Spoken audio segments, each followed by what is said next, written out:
caution you that I have laryngitis, so I want to hold it against me, okay? But I came down with it on Saturday. I probably shouldn't have marched in the St. Patrick's Day parade in Hartford, but it was a little wet out there. It's great to be with you. I've been with you on many occasions in many different halls, I might add. This is the first time I've been to this hall. And it's great to be back and see so many people that I know so very well. But some of you don't know me, so I have to make sure that you do. So I'm going to give you some of the background and some of the story, and then we'll take it from there. Dan Malloy, born in Stamford, Connecticut. I'm the youngest of 8 children. My sister was born first, and so therefore I'm the 7th son. I can hear in my mind when some people would give my dad a hard time about having 8 children. He would simply say that Dan and Sean and Carrie and Brian were all supposed to be Deborah. So here I am. I also tell you that as a start to some of the other story about me, which is actually quite intricate to what I do and why I do it. When I was born with some fairly severe disabilities.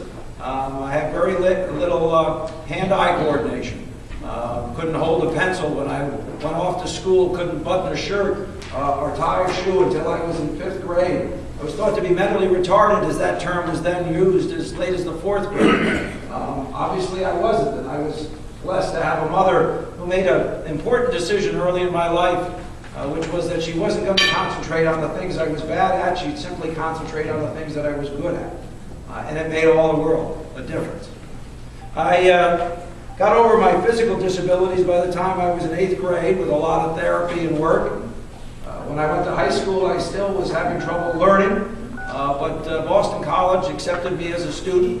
When I went to Boston College, I was still listening to all my books on recorded books for the blind. And I did that right up to my sophomore year, mid-year. I stayed at Boston College and I graduated magna cum laude. And I stayed at Boston College to go to law school. And when I took a bar exam in New York and Massachusetts, because I had accepted a position as a prosecutor in Brooklyn, I was the first person in both of those states to take the essay portion orally who wasn't blind. And a year later, when I came back to Connecticut to take the bar, because I knew eventually I'd practice law in Connecticut, where my family was and where I wanted to be, I was the first person to do it in this state as well. I tell you that story because I've blazed some trails. I tell you that story because it's a lot about who I am and why I do what I do. See, I don't come here telling you that I'm a rich businessman who wants to run government like a business.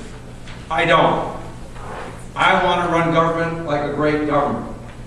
Like a government that allows people to meet their aspirations. That makes it easier for them to send their children to college or get the medical care or educational care that they need. That protects our environment. That builds us great highways and bridges. That makes us proud and makes us competitive. See, I'm running to be governor of a great state again. That's what drives me to do what I do. That's what I believe in. I didn't come to this thing late in life. I started with it as a prosecutor, trying 23 felony cases and getting convictions in 22 of those cases.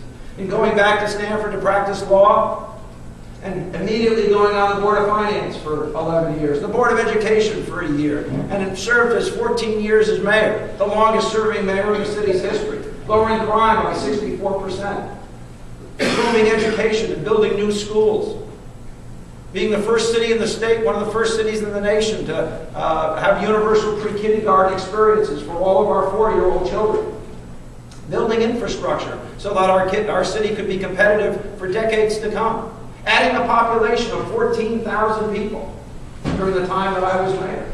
You know, I got to say this. Being mayor of the city of Stamford with a $500 million budget, a very diverse community, is a lot like being the governor of a small New England diverse state.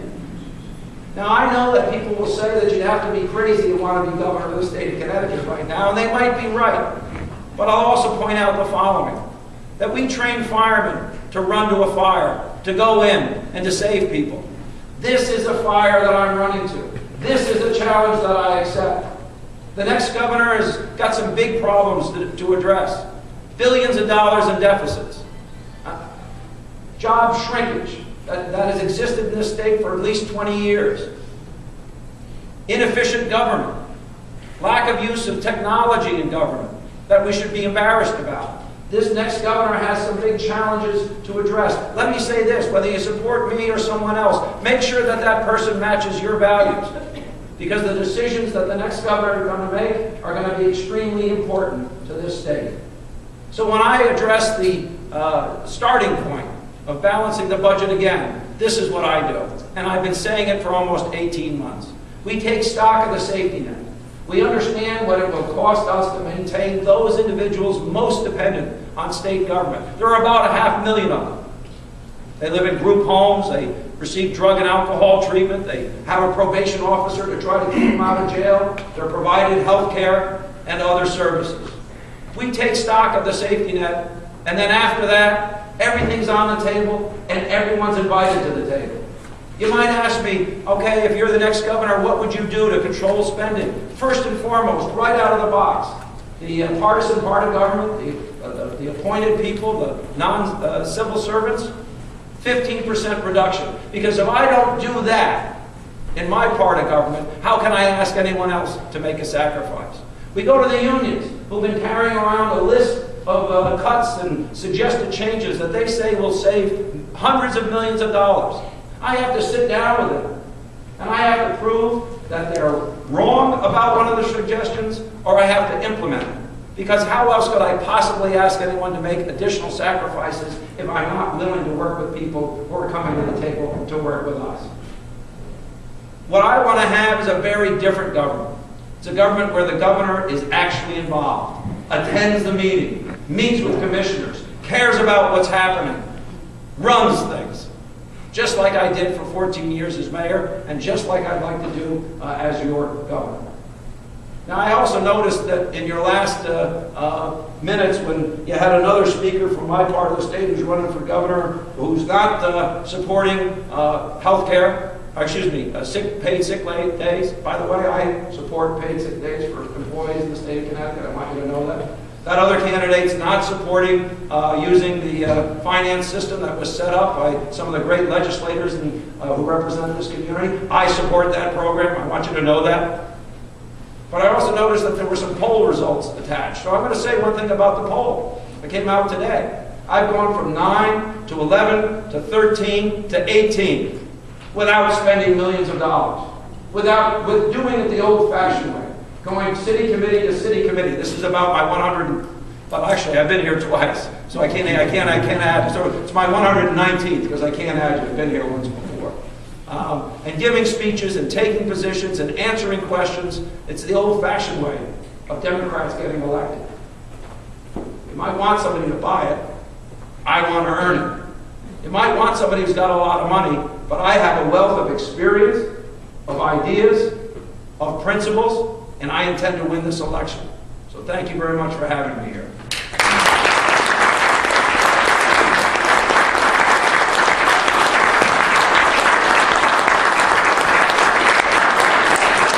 You have a question? I'm shocked. You know me, I always have a question. Dan, I want to question your qualifications or your values. I know you very well. But I think everybody in this room shares a common goal, and that's to do something we haven't done since 1986, elect a Democratic governor. Absolutely. So this is my question. It's a very pragmatic one. Tom Foley, who I believe is going to be the Republican nominee, he's probably going to spend $30 to $40 million of his own money. And you said you're going to participate in the public financing system, an admirable thing. But my question is, how does somebody who gets outspent, I don't know what the number is, 8 to 1, 10 to 1, whatever it is, how does somebody who gets outspent by that much money win the election? Well, first